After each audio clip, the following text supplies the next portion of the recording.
Assalamualaikum warahmatullahi wabarakatuh. Halo teman-teman semuanya, kembali lagi bersama podcast Muslimah yang pertama. Jadi podcast ini merupakan tempat kita untuk saling berbagi cerita, saling menenangkan pikiran dan tentunya untuk menata hati. Bareng aku Diva Febianti yang akan menemani teman-teman semuanya beberapa menit ke depan. Teman-teman mahasiswa, pernah nggak sih ngerasa hidup lagi di fase yang hektik banget? Apalagi buat kita nih, mahasiswi pertanian, yang kuliah iya, praktikum iya, belum lagi dengan laporan praktikum yang tebalnya melebihi kamus. Belum lagi kita ada amanah di organisasi. Pasti pernah kan kita merasa energi kita tinggal 1%. Nah, fenomena penurunan semangat ini nyata banget teman-teman, apalagi kita sebagai muslimah yang dituntut untuk multitasking. Tapi tenang saja teman-teman, hari ini aku nggak sendirian di studio, aku bareng Kak Dila Dian Fadila. Narasumber kita hari ini, beliau adalah Wakil Ketua Umum UKM KI FSIAP tahun periode 2025. Halo, Assalamualaikum Kak. Waalaikumsalam. Iya, bagaimana nih Kak kabarnya? Baik? Alhamdulillah. Tanya kondisi kabar apa nih? Kabar Semuanya pikiran, hati, fisik. Kalau tanya fisik ya terlihat ya, alhamdulillah kasih kesehatan. Tapi kalau mau tanya kabar mental, batin, mungkin terlebih sama kayak di luar, tapi masih tetap sedang ditata untuk selalu baik gitu. Masya Allah, berarti terus ditata setiap harinya seperti itu ya Kak. Gimana nih kabarnya? Ada rasa kangen gak nih setelah menjadi dimisioner di UKM KI FSIAP? Apalagi kan sekarang sudah disibukkan dengan skripsi ya Kak ya?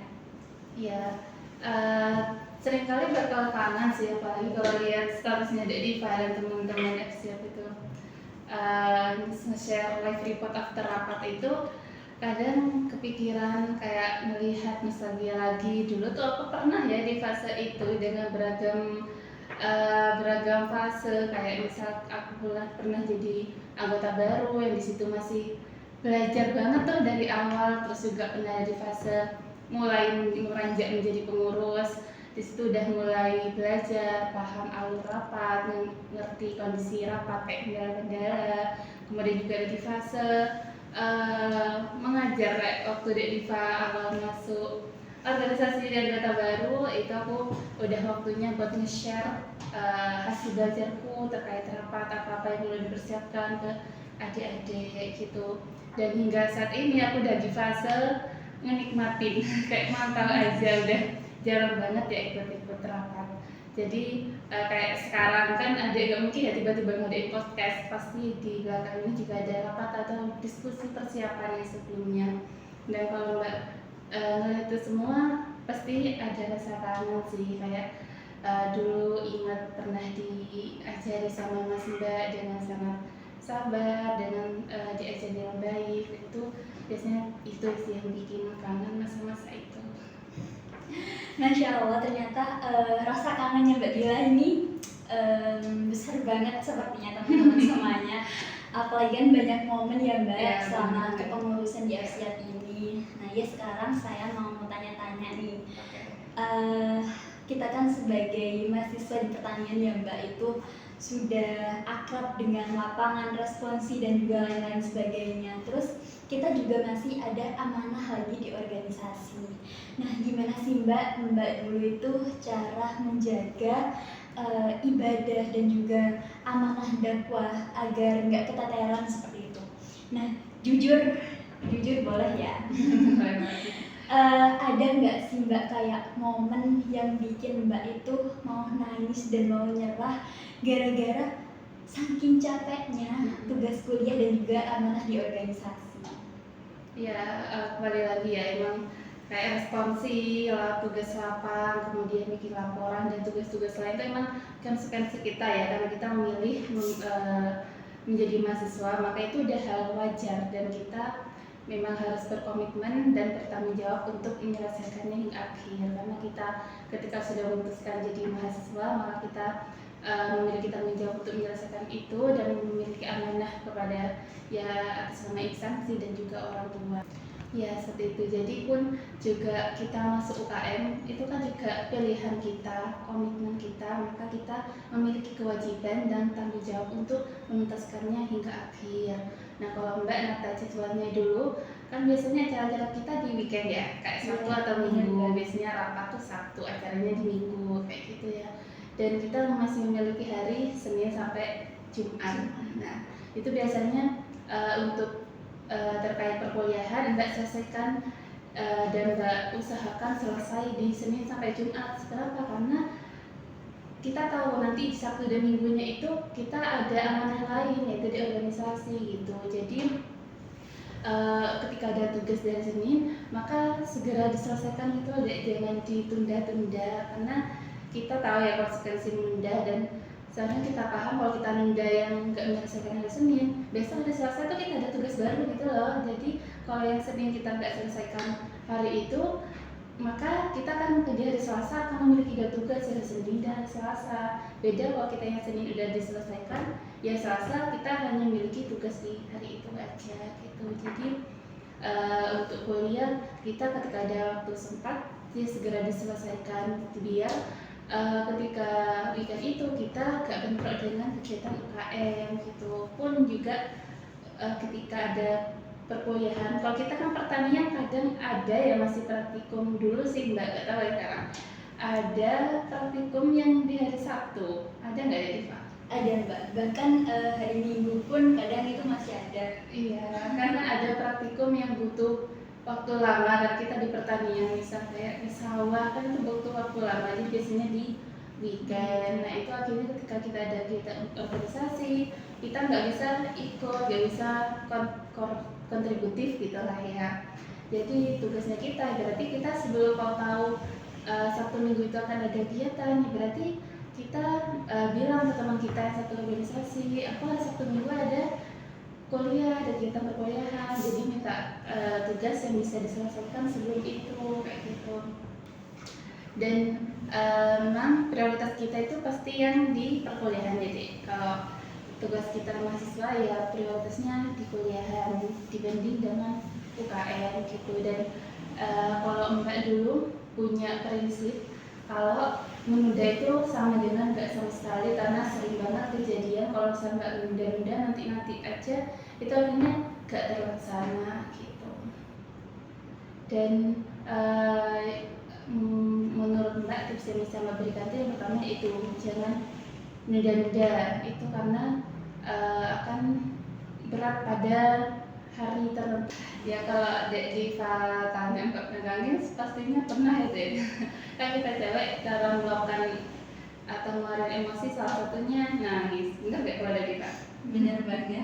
Iya, dan kita kan ngeluarin itu kalau lagi sepi sendirian, kita ngeluarin itu, nangis itu buat mengeluarkan emosi kita, gitu, menstabilkan diri. Dan seharusnya nangis itu juga menjadi tanda kalau kita emang itu adalah manusia yang lemah, dan itu adalah hal yang wajar. Gak apa-apa nangis aja, bisa ada hal yang gak enak dan kita pengen nangis, gak apa-apa nangis aja gitu. Tapi jangan berhenti di nangisnya, tapi cari solusi untuk menyelesaikan hal yang membuat kita sedih itu gitu. Dan tips dari Mbak kalau atau yang pernah yang bisa Mbak share sedikit ya untuk menata jadwal itu biar kita nggak keteteran antara UKM dan kuliah itu, yang pertama ya tadi jangan menunda-nunda, karena itu ada hal yang gak baiknya ya. Jangan terlalu lama atau banyak buang waktu dengan terlalu banyak main padahal masih banyak kegiatan, masih banyak tugas, terus kita masih terlalu banyak scroll kayak gitu.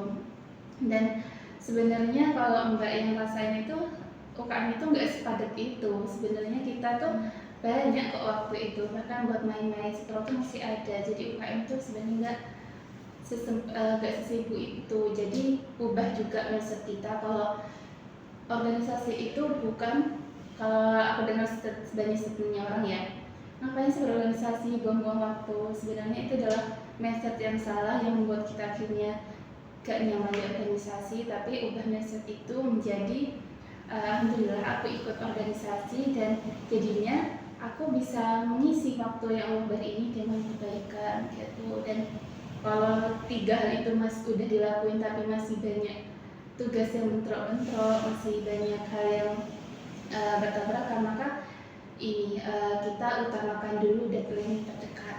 Misalnya ada tugas yang kita utamakan deadline yang terdekat, atau bisa juga kita yang kedua dengan skala prioritas kepentingan. Cari kepentingan mana yang paling besar, itu yang didahulukan. Ya, terus yang terakhir itu kalau yang bisa Mbak share sedikit itu adalah kita memprioritaskan dari segala skala beratnya. Misal itu paling berat ya kita cicil dulu, jadi nanti gak sekaligus gitu mengerjakan yang berat itu, biar terasa ringan kalau cicil gitu.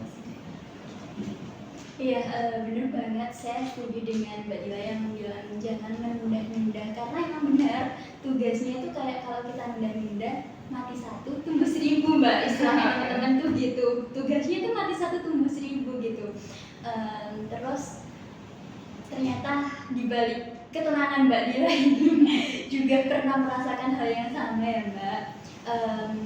Kalau tadi dibilang dari mindsetnya kita, sebenarnya kita dari awal memilih organisasi itu udah tertanam, Mbak, dalam hati, kayak niatnya aku ikut organisasi ini mau gini-gini gitu. Tapi di pertengahan hilanglah niat itu, kayak semangatnya itu mulai menurun gitu, Mbak. Nah, kira-kira itu akar permasalahannya itu apa ya, Mbak?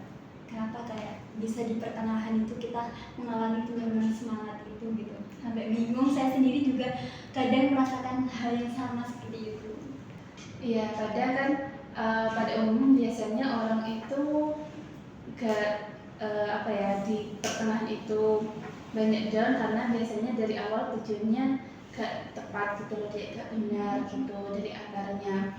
Tapi kalau emang sudah Dek Diva itu sebenarnya dari tujuan awalnya itu udah tepat, mungkin bisa jadi di pertengahan itu bisa down karena mungkin Dek Diva berekspektasi gak di awal-awal mau join FCA tuh ekspektasinya gimana? Iya sih, Mbak, kayak saya dari awal itu emang istilahnya mengincar salah satu bidang gitu. Nah, saya pengen nih nanti di bidang saya tuh gini. Mungkin karena ya permasalahannya adalah padatnya tugas dan yang lain-lain, akhirnya niat saya yang awal itu kayak agak tersampingkan karena saya mungkin lebih fokus ke tugasnya banyak ya buat persiapan ini itu gitu. Jadi kayak jadinya itu persiapan saya awalnya mau di bidang itu mau kayak gini, jadinya kayak yang tersampingkan, Mbak. Jadinya kayak kurang terlaksana. Kalau dibilang terlaksana ya terlaksana, tapi itu kurang gitu loh, kayak kurang maksimal ya. Tidak sesuai keinginan. Tapi menurut Dek Diva kan berarti udah nemu jawabannya ya sebenarnya karena kesibukannya kayak gitu. Tapi di awal pernah ini nggak sih ngerasa atau di pertengahan ngerasa beban pekerjaan atau job desk itu tidak terbagi dengan rata atau ada yang berat sebelah, atau Dek Diva pernah ngerasain beban kayak terlalu banyak ke aku makanya bikin down dan lain-lain, itu ada nggak serasa kayak gitu? Mungkin ya itu salah satu faktornya, Mbak. Iya, itu kadang salah satu ini ya orang di organisasi. Kadang kalau kita udah dipandang ini kayak adalah orang yang loyal, berkomitmen dan memiliki kinerja yang bagus, akhirnya seringkali memang kita akhirnya banyak dikasih tugas yang lebih ya, dan itu PR sih seharusnya. Dan karena banyak sekali ya fakta anak yang awalnya semangat tapi dan kinerjanya bagus karena terlalu ditimpali dan banyak kayak seakan-akan dari dia terus, akhirnya dia juga jangan ngerasa capek, dan itu jadi PR buat kita biar supaya komposisi kerjanya itu merata, gak hanya dibebankan kepada salah satu pihak. Dan Dek Diva kan juga ini ya kepala bidang, memiliki kewenangan di bidang tersebut, maka bisa tuh anggotanya itu Dek Diva ngatur biar beban kerjanya itu nggak berat sebelah. Oke, jadi jawabannya bukan hanya sekedar manajemen waktu, berarti juga manajemen tugas di organisasi itu sendiri, seperti itu ya. Manajemen perasaan juga nggak sih? Kadang tuh merasa kayak banyak tugas kok, apa di organisasi kerja sendiri akhirnya bikin baper, bawa perasaan gak enak gitu ya. Itu dia Mbak. Benar yang dikatakan Mbak Dila tadi, kita cewek itu gampang baper, apalagi kalau Benar. padat banyak tekanan itu mudah sekali emosi dan apa ya istilahnya itu gampang menangis gitu. Nah kira-kira gimana sih Mbak cara kita sebagai muslimah itu menata kewarasan hati ini gitu? Gimana caranya kita di tengah gempuran amanah kuliah dan juga organisasi yang padat ini tetap bisa mengelola emosi ini dengan stabil seperti itu? Kalau yang Mbak bisa share itu adalah perbanyak ini sih Dek, mikir, dan itu kan butuh ilmu atau pengetahuan kita sebelumnya. Jadi semakin kita banyak ilmu, banyak mencari, berarti kan untuk dapat ilmu itu cari forum-forum yang bisa ngasih ilmu itu ya. Jadi adalah banyak-banyak nonton atau datang ke kajian yang bisa menguatkan kita, nonton tontonan kita yang awalnya cuman lebih banyak ke scroll sesuatu yang gak manfaat, itu bisa kita ubah ke lihat podcast yang bernilai keagamaan atau lihat kajian-kajian. Kan banyak sekarang ya ustadz-ustadz atau ceramah-ceramah yang bisa kita akses dengan ini doang, kan banyak sekali ya. Itu bisa sih jadi ilmu kita untuk selalu menata hati kalau udah lagi gak enak, atau ya nangis tadi juga merupakan salah satu ini gak sih deh solusi buat kita cewek untuk menyelesaikan menenangkan hati itu. Terus kalau Mbak ini sih healing atau sekedar lihat birunya langit, terangnya bulan di malam hari bintang, dan Mbak mikir sambil mikir kayak dunia itu luas, dunia itu besar, dunia itu nggak selamanya gitu, dan itu juga jadi akhirnya jadi reminder buat Mbak. Kemudian tips lain yang bisa Mbak kasih itu adalah dengan ya kita sebagai seorang muslim kan biasanya ya gelar sajadah, sholat, doa, ngaji sambil baca, artinya itu sangat bisa menenangkan hati, apalagi kalau kita baca dan kebetulan dapat ayat yang tepat, itu benar-benar sangat menyentuh hati dan akhirnya menenangkan gitu. Jalan-jalan dan juga sedikit melupakan sementara permasalahan kita, dan juga dari sekitar kita banyak orang yang juga istilahnya nikmatnya gak sebanyak kita. Jadi kalau kita lagi ada masalah, lagi hati gak tenang, juga ini sih perlu bersyukur atas nikmat yang Allah kasih. Misal kayak selembar kertas yang putih, jangan cuma fokus dan ada noda hitam di tengah, jangan cuma fokus pada nodanya, tapi lihat juga sekitarnya yang putih, bahwa nikmat Allah itu lebih banyak. Jadi yang bikin hati kita itu down dan kita bisa melepaskan kegelisahan itu. Artinya kalau ada masalah itu kita lepaskan aja gitu, gak usah terlalu bergelut di masalahnya, kita nanti pusing sendiri, fokus aja pada aksi atau solusi yang kita mau kita lakukan ke depannya. Misal adik merasa seolah-olah orang tua, keluarga, teman, dan sahabat itu sedang gak ada di pihak kita, maka yakinkan hati kita bahwa Allah itu selalu ada dimanapun, dan Allah itu selalu selangkah lebih besar menuju kita ketika kita kembali gitu. Jadi hati yang mungkin sedang gak enak, sedang gelisah, itu mungkin jadi sinyal. Kalau kayak wifi, kalau dia udah jauh dari asalnya, semakin jauh kan akan semakin nyendet-nyendet dan sampai hilang ya. Pun dengan hati kita kalau udah nggak merasa gelisah, itu mungkin sinyal untuk kita yang mendekatkan solusinya kan. Kayak wifi misal udah nyendet-nyendet jauh, berarti kan solusinya mendekat. Pun dengan kita ketika hatinya udah merasa gak tenang, berarti adalah mendekat ke yang bisa ketenangan. Jadi tersentuh nih Mbak, kayak ya Allah ternyata selama ini mungkin aku yang jauh gitu. Ternyata banyak banget yang sudah Mbak Dila sampaikan terkait solusi-solusi bagaimana seorang muslimah menata hatinya di tengah gedebak-gedebuk dunia seperti itu ya Mbak. Terus itu kalau dari Mbak Dila pribadi nih, ada nggak sih Mbak kayak amalan atau apa istilahnya ya, kayak cara khusus buat Mbak Dila sendiri untuk mencari iman ketika kita tuh lagi capek, lagi pengen mau menyerah sama keadaan seperti itu. Iya, ini sih kan emang kalau iman tuh kayak HP ya, kalau nggak segera di charge itu akan ada masanya untuk lowbat, makanya perlu kita charge. Caranya kalau enggak sih dengan memperbanyak ilmu ya tadi solusinya adalah datang ke forum-forum yang bisa ngasih ilmu gitu, jadi di situ akan meningkatkan keimanan, bikin kita misal motivasi atau sesuatu yang dulu pernah dilupain itu bisa keinget kembali.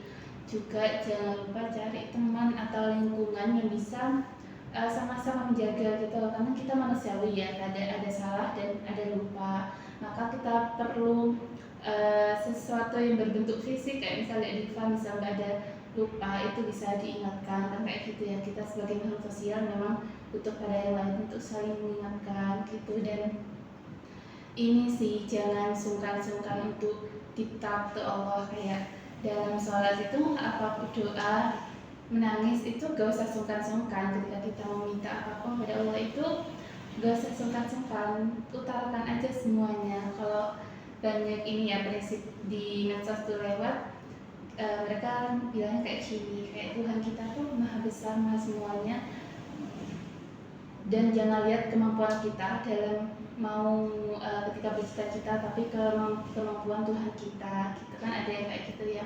Jadi percaya aja sama Tuhan, intinya kita selalu ada di usaha dan jalan yang benar, untuk hasilnya kita pasrahkan kepada Allah gitu.